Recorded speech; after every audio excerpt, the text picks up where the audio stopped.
स्वामी जी, किस उम्र से के बच्चे शुरुआत कर सकते हैं इतना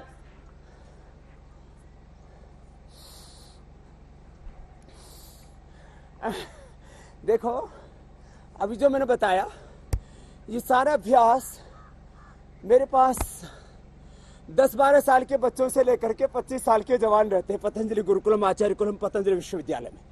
वो सब 10-10 बार ही सब अभ्यास करते हैं।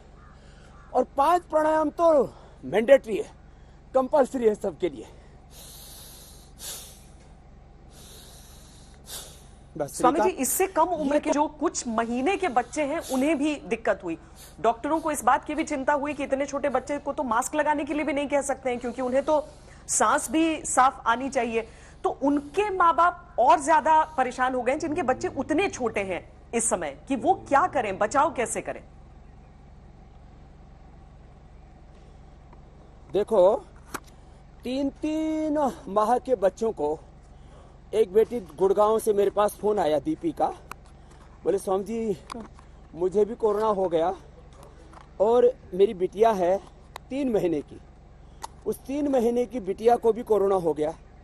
तो मैंने उसको तुलसी ड्रॉप दिया, सिला तुलसी ड्रॉप, कि इसकी तो 5 बूंद ऐसे ही पानी के अंदर मिला करके, और ज्यादा हो तो इसे मुंह में सीधा डाल सकते हैं, एकदम से पूरा फेफड़ा खोल देता है।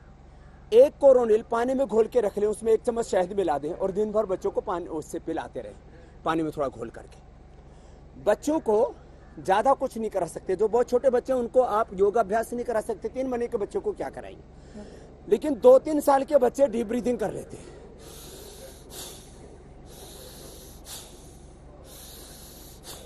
ये कर लेते हैं बच्चे।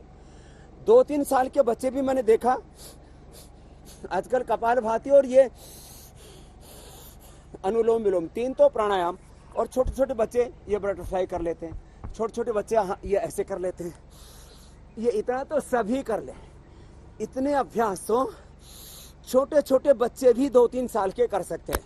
हाँ, जो 2-3 महीने के बच्चे हैं उनको भी मैंने कोविड जो संक्रमित थे उनको बाहर निकाला है श्वेता जी, वो उपयोग भी मैंने साथ में बता दिया।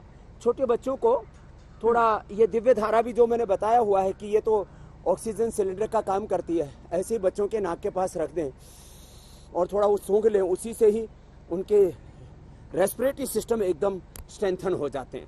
तो छोटे बच्चों को यह अभ्यास कराएं।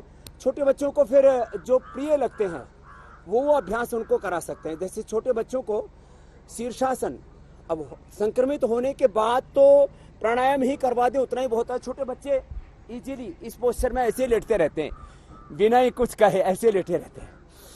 छोटे बच्चों को ऐसे लेटाएं जो संक्रमित हो चुके हैं, और जो संक्रमित नहीं हुए हैं उन छोटे बच्चों को ऐसे भुजंगासन करा दे, बच्चे आराम से कर लेते हैं।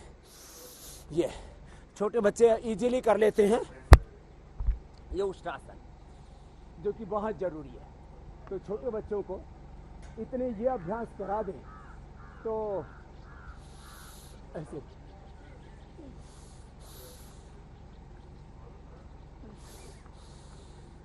इतना नहीं तो इतना ही करवा लें। तो छोटे बच्चों को जो संक्रमित नहीं हुए हैं अभी, उनको तो 5 आसन मैं हमेशा से बताता रहा, आज भी बताना चाहता हूं। ये 5 आसन जो बच्चे कर लेंगे वो कभी कोरोना से संक्रमित नहीं होंगे। और बाई दफा कोई बहुत ही हाईली इन्फेक्टेड एरिया है, क्योंकि वैसे भी इस बार के इस कोरोना वायरस का जो वायरलिटी रेट है, इन्फेक्टिविटी जो रेट है वो बहुत तेज है।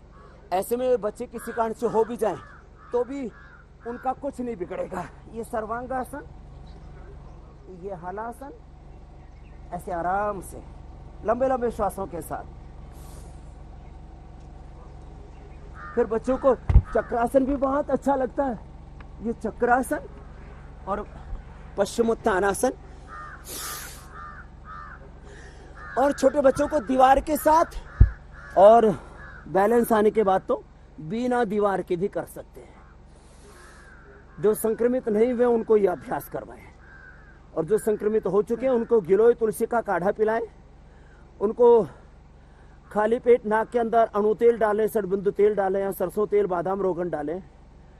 उनको खाली पेट श्वासारी ज्यादा संक्रमण होने पर श्वासारी गोल्ड और खाने के बाद कोरोनिल, सभी को ये तो समान रूप से सबके लिए रामबाण है। मैं चाहता हूं 90 से 99% लोगों को हॉस्पिटल न जाना पड़े, वे घर पर रह करके ही अपनी तंदुरुस्ती को अच्छा रखें। तो ये 5 अभ्यास उन बच्चों के लिए जो आसन कर सकते हैं, वो इतना कर लेंगे श्वेता जी, तो कोई भी बच्चा प्रथम तो कोरोना संक्रमित नहीं होगा, कोई जवान कोरोना संक्रमित नहीं होगा, जो मैंने शुरू से अभ्यास बताया।